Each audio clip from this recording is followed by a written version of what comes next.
So thank you very much. My name is Peter Spiegel. I am the U.S. Managing Editor of the Financial Times, and I'm sitting next to a man who needs no introduction, particularly in this country, José Manuel Barroso, President of the European Commission, probably best known in this country, obviously, for the man who I would say gets not enough credit for helping Greece remain in the Eurozone, because obviously the Eurozone crisis started under your watch. But I think what most people don't remember in this country, perhaps, is also the role you played, President Barroso, in the initial stage of the Ukraine crisis. For those who don't remember, the Eastern Partnership was something that President Barroso advocated for. And it was in 2014 where José Manuel was still president when the first crisis happened. And you may not remember, but the last time I interviewed you, believe it or not, was 10 years ago, President Barroso's last day in office. And at the time, your staff had prepared for me some information that you had met Vladimir Putin 25 times, which I think at the time was the most any European leader had met with Vladimir Putin.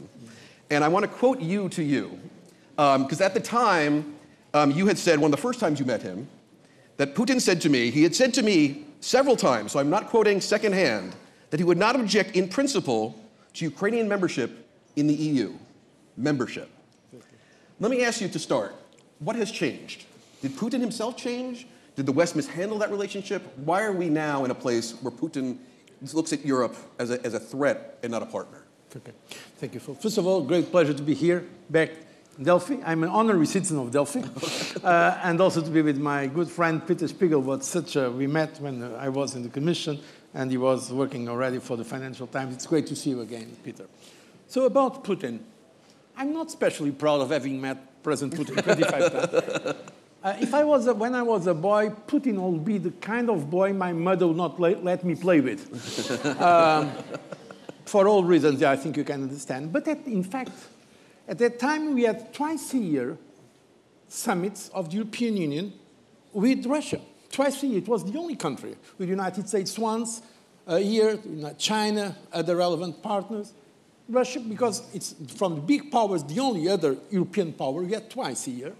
So I met him during all those summits, and when he was replaced temporarily by Dmitry Medvedev, I also keep seeing him in Moscow. When he came to Brussels, it was what we call executive-to-executive meetings, commission with the government of Russian Federation. And I also met him several times in bilateral meetings in the margins of the G8. At that time, Russia was a member of G8 and the G20, when we created the G20 in 2008 at level of heads of state and government.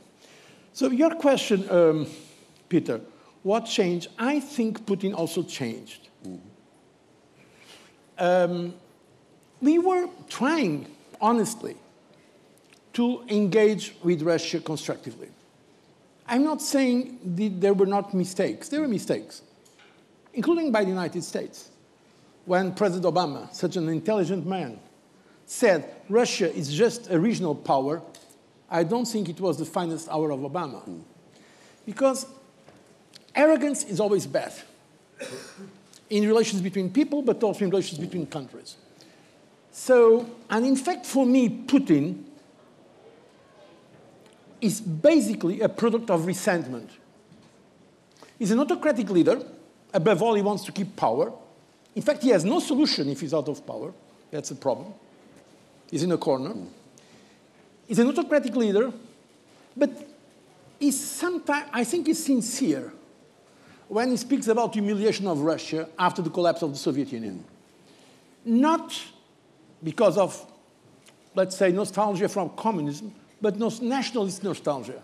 I had very deep conversations about that with him. The empire. The empire, the Russians that had no more homeland, that were staying outside Russia after the Soviet Union collapse. And he's on record, public record, saying that the biggest tragedy of the 20th century was the collapse of the Soviet Union for Russia, national interest. So I think he's sincere. Having said that, in fact, at some point, and I can say that to you, one of the persons who told me that was Medvedev. I'm no longer in politics. My level of sincerity is increasing day by day.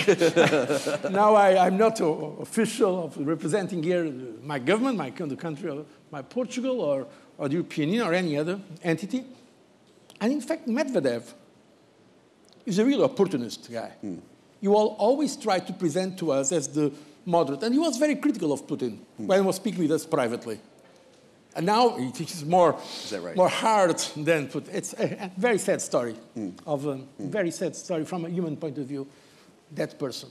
Anyhow, Putin, what Medvedev told us was when started those cholera revolutions, that Putin understood he could lose power. That's when he started to increase the control of the Russian society in a much more authoritarian, or even now, I would say almost totalitarian way. Let me tell you a story that I think you remember that, but probably our public here, our colleagues here don't know. 2014, I was still in the Commission when started the invasion of Crimea. I called Putin. I called on a first-name basis, Vladimir, what's going on? And he said to me, "Look, it's not the Russian army. I can tell you, José Manuel, that if it was the Russian army, we would take Kiev in less than 2 weeks." That he said to me, and there were people taking notes, it was a phone call, in 2014. So the question is, why did he say it? I don't think you need to be a fan of psychoanalysis and Freud to understand that politicians sometimes, they express unintendedly hidden desires. That was the hidden desire that he was expressing. For me, Putin has never accepted, psychologically, emotionally, that there is an entity called Ukraine. It's true what you said. He said to me, and by the way, he also is in public record, but he said to me, because we negotiated the association agreement, it was my commission who negotiated the association agreement for more than 5 years. We were meeting Putin and the Russians at least twice a year. He never objected to that agreement. He said, in principle, I have no objection to Ukraine joining the European Union, but I could not accept Ukraine joining NATO, to be honest. And by the way, the 2008 conference in Bucharest, where George W. Bush wanted us to define a path for Ukraine and Georgia to join NATO. And when Europeans, I was in that dinner with Angela Merkel and Sarkozy and Bush, George W. Bush, the Europeans said, no, okay, that explains why it's a watered-down communique. But our idea was not to bring Ukraine in NATO. By the way, our idea was not to bring Ukraine in the European Union. I had very difficult meetings with Yushchenko or Timoshenko, telling, you are not ready. What we can offer you is association, not membership of the European Union. But then it came at the final moments in Vilnius, in the summit, where Yanukovych told us also that under pressure of Putin, he could not sign what was an association agreement, not membership of the European Union. So, in fact, Putin changed the goalposts, and afterwards, you know what happened, that invasion. Now, the interesting thing is, why was he doing in 2022 what he was not doing? Yeah, that's the question. I think, basically, for 3 reasons. After Syria, he thought that Russia was stronger. After Afghanistan, he thought the Americans and the West was weaker. And also now he has much stronger control of the society. By the way, eliminating, as it has done recently, but even before, putting in prison the main opposition leader. So there is a strong control. And also he has been prepared, the army, namely in terms of nuclear capabilities. Nuclear capabilities of Russia are, in fact, much stronger now than they were in 2014. This is the reason why I think now we took it.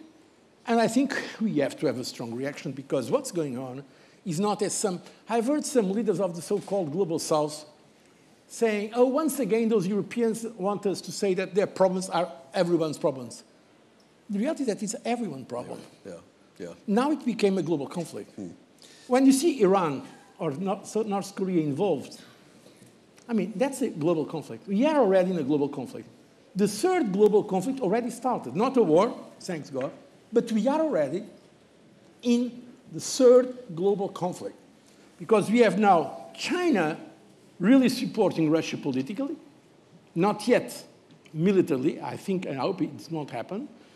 But we are, in fact, seeing a global fragmentation, and the Ukraine conflict has accelerated some trends that were already before, namely because of America-Chinese competition. One more backwards-looking question before I let you talk about forward-looking. There have been histories written about your tenure in office, and I'm not sure, I don't agree with this criticism, but let me throw it to you anyway, which is Barroso was naive by trying to negotiate with Ukraine, even on an association agreement, he opened the door for what came after, which was Russian nationalism, the attempt to crush Ukraine. How would you answer those critics who say, by trying to open the door to European membership to Ukraine, it triggered the response that has led Putin to be anti-European and eventually invading? Already at that time, and probably remember that, Peter, I made public statements showing that we were perfectly aware of the geopolitical dimension of this decision. And I said, can we accept a Europe divided, a kind of a limited sovereignty theory like the Soviet Union? Can we accept that the biggest country on the planet, Russia, geographically speaking, can say to the neighbors, those who can do and what they cannot do? Can we accept that in Europe? So we were perfectly aware. This criticism, let's be honest, is a very bad faith criticism made by some diplomats of the national governments in Europe, that because the Commission was leading, but during, let me tell you also, during 5 years of negotiation, there was never, to me, a member country, from France to Germany to anyone saying, please don't do it. On the contrary, they were supporting. They were, all of them in Vilnius to sign the agreement. But now, afterwards, what happened was, of course, a tragedy. We know that. But to put the blame on us, it was not us who caused the tragedy. The tragedy was created by the absolutely wrong, and by the way, I think it's a strategic mistake for Russia as well. I have nothing against the Russian people, on the contrary. I think it is a huge, one of the biggest strategic mistakes we can conceive what the decision, that is a decision of Putin to invade against all norms of international law, bilateral agreements, against all principles, to invade a country that was their neighbor. And they will be there, by the way, as a neighbor. Let me ask you then to look forward a bit, because, as you said, it is a violation of international law, and as you also began to say, as a result, it is a war that is going to affect the global south as well as Europe and the US.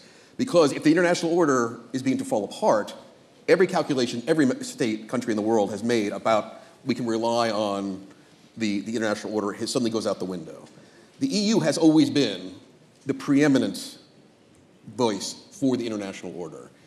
What does the EU need to do now, particularly in the area of national security and defense? Because that gets to this issue of national sovereignty, which has always been difficult for Brussels to coordinate, to control. There's been, one of your successors, Ms. von der Leyen, has said there should be a defense portfolio within the Commission. Is that necessary, or is NATO the place for this to have this conversation? We need a stronger identity of security and defense in Europe. It's indispensable. And I think now the European Union is finally leaving behind what I call the geopolitical teenager nature. So political adolescence. The world changed completely after the invasion of Ukraine, and it's still changing. And Europe has changed. Not only the European Union. When we have Finland and Sweden joining NATO, that would be unthinkable 3 years ago. Unthinkable. And now we have Finland and Sweden members of NATO. And also had, people did not notice it so much, but Denmark, in a popular vote by a huge majority, that they had an opt-out about European defense. Now they are part of the European mechanisms of defense. So, as always, and you know very well the European Union, Peter, as always, the European Union, by definition, is incremental. It's slow, sometimes frustratingly slow. It's step by step. But I have no doubts of direction of travel. The European Union is now becoming more geopolitical. When I think, just to give an example, because all the other facts I'm sure you know, but I can share some of my experience. When we were preparing the budget of the European Union that the Commission presented for 2014-2020, we created the so-called Horizon 2020. It was 80 billion euros for research. I tried, consulting some member states and European Parliament, that some of that expenditure could be for dual-use technologies. Because I knew the experience of the United States and how effective the United States have been linking research and universities with defense. I was professor at the United States also for some time. You cannot imagine the pushback I received. Say, what, President Barroso, what are you doing?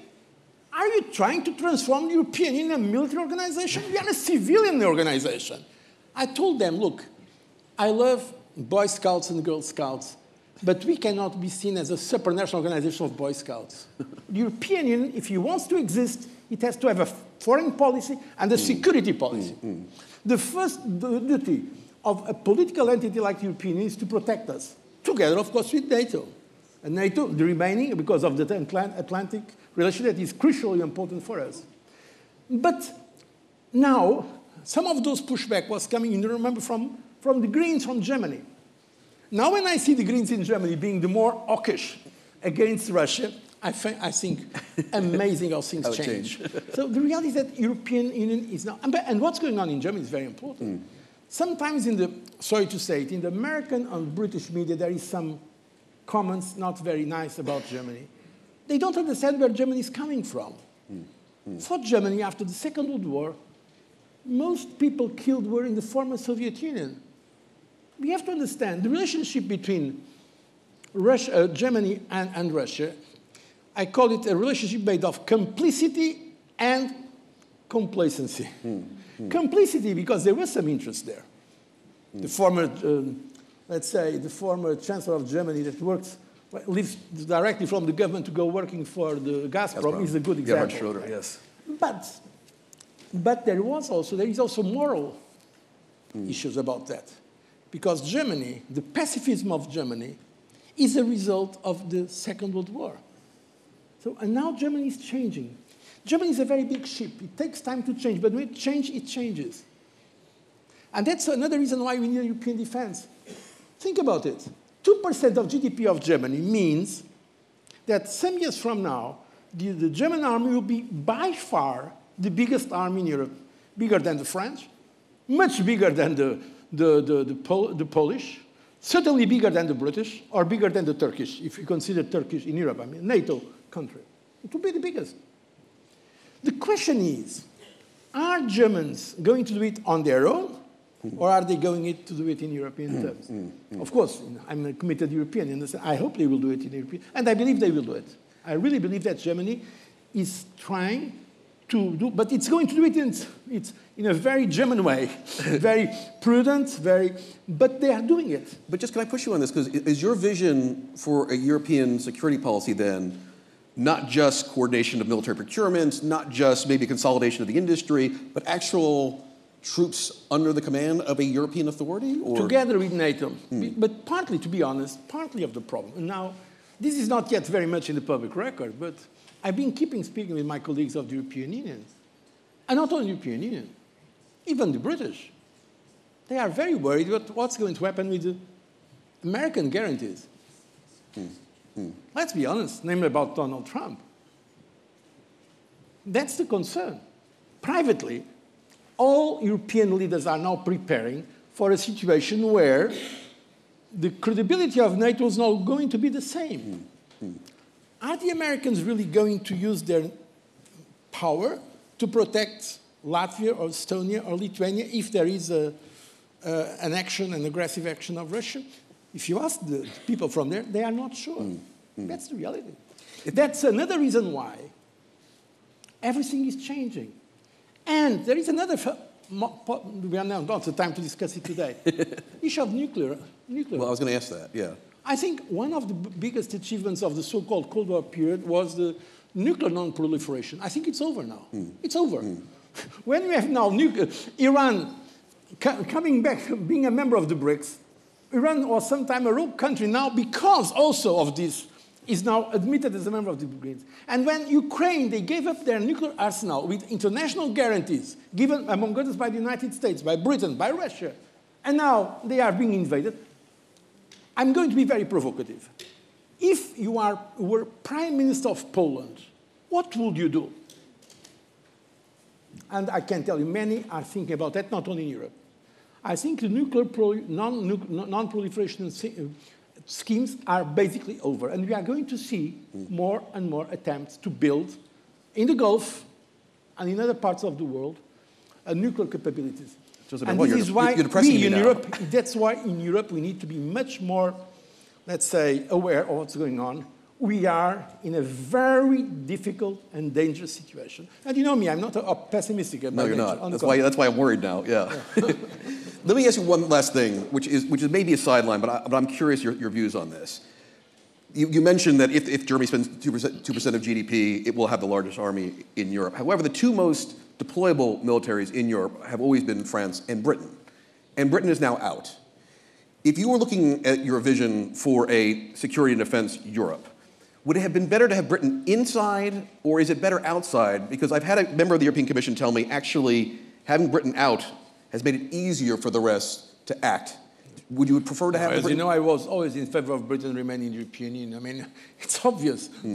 I think it was, by the way, now most of the British are convinced, if you look at the public opinion polls, almost 70% believe it was a mistake, the Brexit. Huh? And of course, we are a club. Of course, they were a difficult partner. I know, and everyone was discussing the budget. They were a very difficult partner, but Britain is still one of the most important countries in the world. I mean, fifth or sixth, maybe sixth economy. And, I mean, great soft power, the English language, diplomacy, I mean, great one member of the Five Eyes, and, of course, a very important power in defense terms, in relative terms, of course. I mean, the point is basically, if you want, the first league of power in the world is the United States and China. And Europe, if Europe is together. These are all the other countries come in a different position, with all respect, from Britain to Germany to Japan. But together, the Europeans, they can make a difference. Together, we can make a difference. That's why I believe the European integration is going to continue. And that's why I think it will be, when we miss an important member of a club, it's always a problem. It's a loss for the club. But it's also, it was, I think, even bigger loss for Britain. Sir, I'm getting the axe here. Please help me thank President José Manuel Barroso.